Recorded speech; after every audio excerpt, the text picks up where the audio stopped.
शब्द की सांद मटकं फुटलं त्याला कोण सांद येईल, सांद म्हणजे जोड. हा जो दगड दिसतो ना, सपोर्ट फक्त 3 दगडांचा आहे. चुकून एखादा दगड जर वरून आला तर सरळ आपल्या डोक्यामध्ये येईल.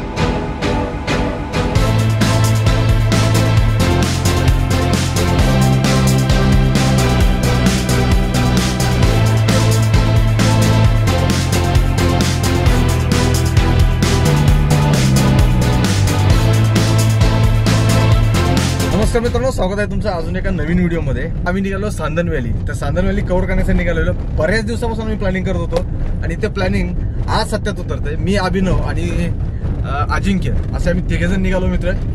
छत्रपती संभाजीनगरमधून सकाळी 3:30 वाजता आम्ही निघालो आणि इथंपर्यंत येण्यासाठी आम्हाला 4 तासाचा वेळ लागला. जे की छत्रपती संभाजीनगरमधून सांदन व्हॅली जवळपास 240 किलोमीटर आहे. तर आम्ही कळसुबाई हरिश्चंद्रगड अभयारण्य त्या एंट्री गेट मधून आतमध्ये प्रवेश केलेला आहे आणि प्रवेश करताना आम्हाला कारचे 100 रुपये, कॅमेऱ्याचे एक्स्ट्रा चार्ज करावा लागला आम्हाला 100 रुपये आणि पर पर्सन 30 रुपये. महाराष्ट्राला लाभलेला निसर्गाचा वरदहस्त म्हणजे सह्याद्री आणि यात सह्याद्रीच्या कुशीत दडलेलं आश्चर्य म्हणजे सांदन दरी. आणि ते पाहण्यासाठी आम्ही छत्रपती संभाजीनगरमधून नगर जिल्ह्यातील सामरद गावाकडे निघालो. वाटेत जाताना भंडारदरा जलाशय आणि त्याला लागूनच कळसुबाई शिखर आणि त्याच्या आजूबाजूचा सर्व परिसर अशी काही भुरळ घालणारी दृश्ये आम्ही नजरेत साठवून आम्ही आमच्या ड्रीम डेस्टिनेशनकडे जायला निघालो.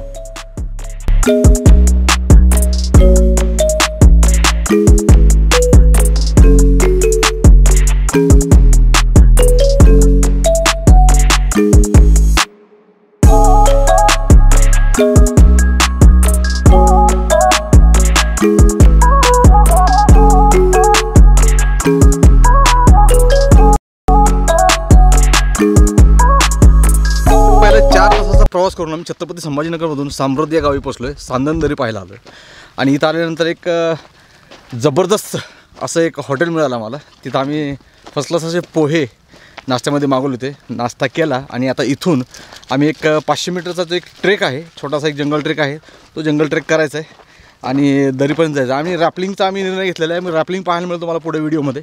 इथं पर हेड रॅपलिंगसाठी 250 ते 300 रुपये चार्ज करतात. पर्वतरांगाने वेढलेला हा परिसर. तर हे समोर दिसते ते कळसुबाईचं शिखर. कळसुबाईचं शिखर आहे ते सह्याद्री पर्वतरांगातलं भारतातील 3ऱ्या नंबरचं आणि महाराष्ट्रातील 1st नंबरचं. ते समुद्र सपाटीपासून 1646 मीटर उंच आहे.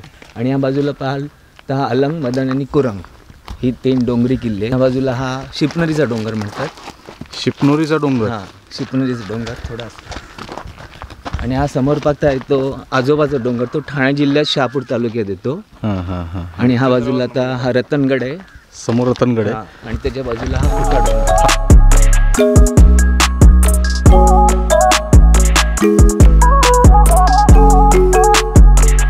आणि इथं या कमानीच्या उजव्या बाजूलाच इकडे रिव्हर्स वॉटरफॉलसाठी एक जातो रस्ता.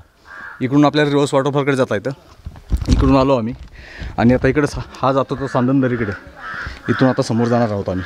आणि तुम्ही इथं आल्यानंतर या बोर्डवरती रॅपलिंगसाठी काही लागणारे जे साहित्य आहे किंवा त्याचे दर इथं लिहिलेले आहेत.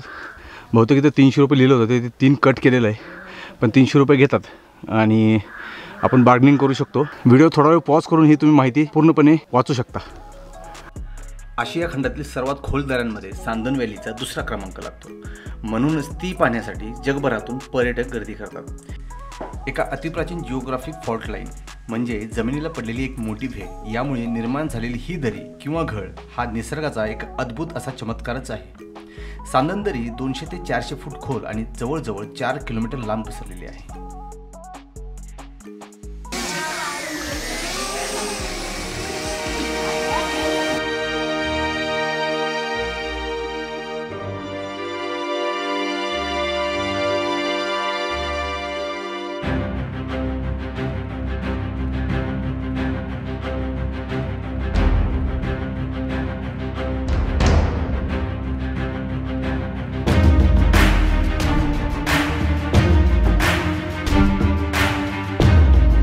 इथून सांदन दरी चालू होते आणि आम्ही इथून थोडंसं वरती ट्रेक करत चाललेलो आहे, कारण आम्हाला रॅपलिंग करायची आहे. अभिनव आणि अजिंक्य पुढे गेलेले आहेत आणि मी आता त्यांच्या मागे मागे निघालो आहे. खाली स्लिप करायचं, वरती नाही करायचा. इथून का इथून फक्त खाली slip अच्छा हां.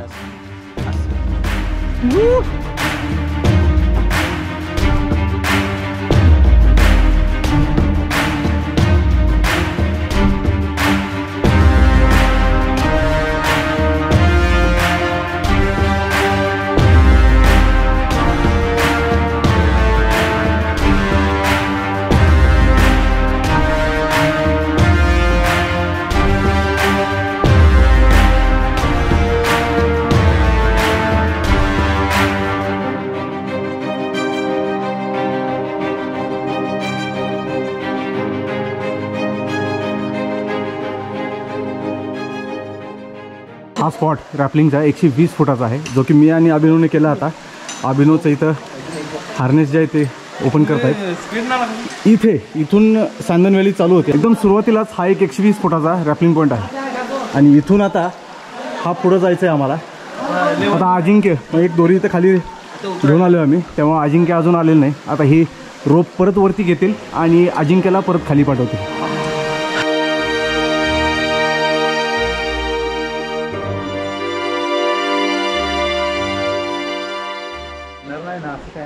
मित्रांनो रॅपलिंगचा एक भन्नाट अनुभव घेऊन आम्ही थोडासा आता समोर चाललो आहे. इथे काही पाणी आहे थोडंसं, त्याच्यामुळे शूज करून हातात घ्यावे लागतील. गुडघ्या एवढं पाणी आहे म्हटलं जातं. पाहूया आपण. जास्त नाही रे.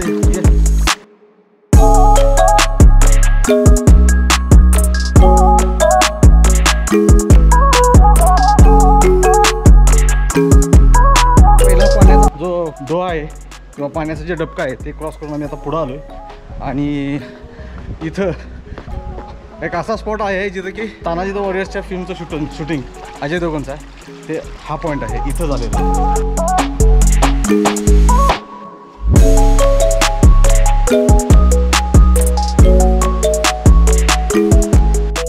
हां तर मित्रांनो तुम्ही पाहिला आम्ही पाण्याचा पहिला डोहा आम्ही पार करून समोर आलो आणि इथून आता हा दुसरा डोहा लागतोय. आणि हे भाऊ इथं बोट घेऊन उभे आहेत आणि या भाऊंनी एका व्यक्तीमागं किती 20 रुपये चार्ज केलेत. या बोटमध्ये बसून त्या शिडीपर्यंत जायचं आहे आणि शिडीहून परत चालत जायचं. म्हणजे इथं पाणी किती खोल आहे? छाती एवढं आहे का? एक पाय इकडे एक पाय तिकडे आणि याच्यावरती बसायचं. ओके. हे बसून याच्यामध्ये आपणच ही दोरी ओढायची अशी. आणि ही बोट बघा देशी जुगाड.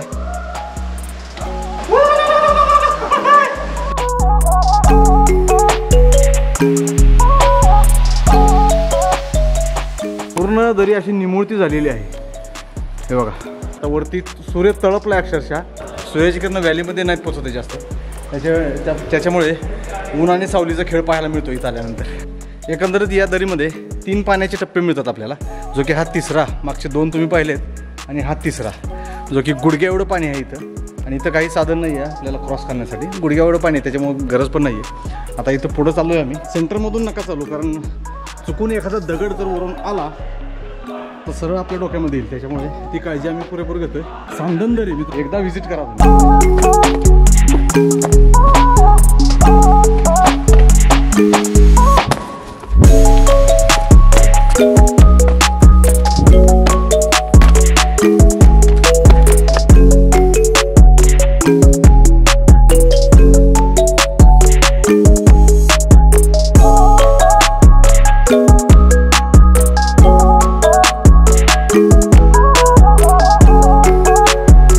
कॅमेऱ्यामध्ये काही तुम्हाला समजतं का माहीत नाही, पण हा जो दगड दिसतो ना, हा 3 दगडावरती फक्त थांबलाय. सपोर्ट फक्त 3 दगडांचा आहे. आणि हा जो आहे हा एंड पॉईंट आहे. म्हणजे तुम्ही जर गाडीवरती पार्क केली असेल तर तुम्हाला इथपर्यंत तुम्ही येऊ शकता.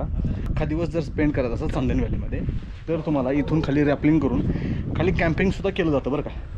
तर ते पण तुम्ही अनुभवू शकता. तर आमची आता कार आम्ही वरती पार्क केलेली, त्याच्यामुळं इथूनच आम्ही परत जाणार आहोत.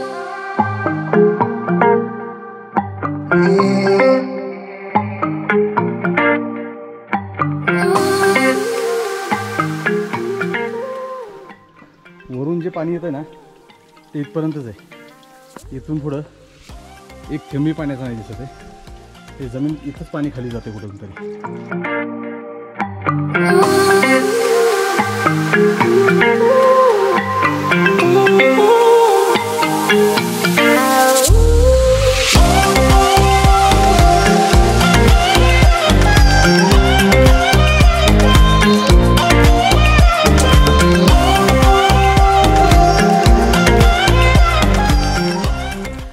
अजिंक्यला काल्पनिक स्पायडरमॅन बनून वरती जायची इच्छा इथं मात्र त्याला पूर्ण नाही करता आली आणि त्याने आपल्या भावनावरती आवर घालून कोणती स्टंटबाजी न करता आमच्या मागे वरती यायचं ठरवलं. इथं थोडंसं अवघड आहे तर मगाशी, कारण इथून आम्ही आलो नव्हतो, तिथून रॅपलिंग करून खाली उतरतो आणि हा स्टार्टिंग पॉईंट आहे, तिथून आता आम्ही वरती चाललो.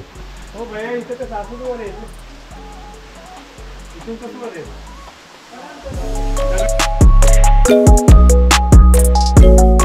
सांदनदरी वरून कशी दिसते ते आपण ड्रोनच्या नजरेने पाहिलंच, परंतु सांदनदरीच्या वरच्या बाजूला एक असा पॉईंट आहे जिथून आपल्याला सांदनदरी वरून पाहता येते आणि तिकडे जाण्यासाठी आम्ही निघालो. तर सांदन का नाव ठेवण्यात आलं? कारण की आता चालत हा आपला सह्याद्री पर्वतामुळे महाराष्ट्र 2 विभागात विभागलेला आहे, एक कोकण आणि पठार. जे समुद्र सपाटीला तो कोकण आणि पठार. तर ही दरी आहे ना नगर जिल्ह्यातून, नगर जिल्हा पठारावर आहे आणि ती नगर जिल्ह्यातून सुरू होऊन ती ठाणे जिल्ह्यात म्हणजे ते कोकणात जाऊन तिचा शेवट होतो. आणि तुम्ही ते बहिणाबाई चौधरींची कवितेत ऐकलं असेल तो शब्द की सांदणं मटकं फुटलं त्याला कोण सांदइलं. सांदणं म्हणजे जोडणं. तर ही पठारावरून सुरू होऊन कोकणात तिचा शेवट होतो आणि त्यामुळे कोकण आणि पठार यांनी जोडलं गेलेलं आहे, सांधलं गेलेलं आहे, म्हणून तिला सांदन झाली. मित्रांनो, आता आपण कोकण कड्याजवळ पोचलोय. सामरत गावचा हा कोकण कडा आहे आणि तिकडे समोर माझ्या तिकडे रिव्हर्स वॉटरफॉल असतो, म्हणजे तो जो की तुम्हाला पावसाळ्यामध्ये पाहायला मिळतो. तुम्ही इथपर्यंत आले ती 2 मुले मगाशी रॅपलिंग केली ना. हां नाही, इथंच असेल. मित्रांनो, आपण त्या पॉईंटला आलोय. सांदनदरी इथून वरून पाहायला येते. हे बा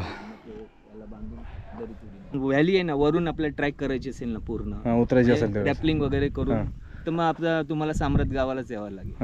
हां, आणि जर तुम्हाला आपलं खालून जिथून कोकणातून व्हॅली स्टार्ट होते ना, तिथून तुम्हाला जर व्हॅली पाहायची असेल तर तिथून 1-1.5 किलोमीटर तुम्ही व्हॅलीत येऊ शकता. नंतर तिथे मग कडा लागतो, मग तिथे वेगळे रोप लावावं लागतं, कॅम्पिंग करून वरती यावं लागेल. आणि तर ते तुम्हाला इव्हेंट करायचं असेल तर तुम्हाला इथे ठाणे जिल्ह्यातलं शहापूर तालुक्यात डेहणा म्हणून गाव आहे, तिथे येऊन तुम्हाला मुक्काम करावं लागेल. तिथून तुम्हाला ट्रॅक स्टार्ट करावं लागेल. आणि डेहणा गाव तिथून आता सांदनदरीपासून ते 8 किलोमीटरवर, म्हणजे तुम्हाला तेवढं 8 किलोमीटर जंगलातून चालत यावं लागेल. नंतर मग तुम्ही पुढचा ट्रॅक व्हॅलीचा करू शकता. तर मित्रांनो, एकंदरीत हा व्हिडिओ तुम्हाला आवडला असेल तर लाईक करा आणि आपल्या प्रतिक्रिया कमेंट बॉक्समध्ये ड्रॉप करा. आणि चॅनलवरती नवीन असाल तर चॅनल सबस्क्राईब करायला विसरू नका. तर भेटू परत एकदा अजून एका नवीन व्हिडिओमध्ये. तोपर्यंत जय महाराष्ट्र.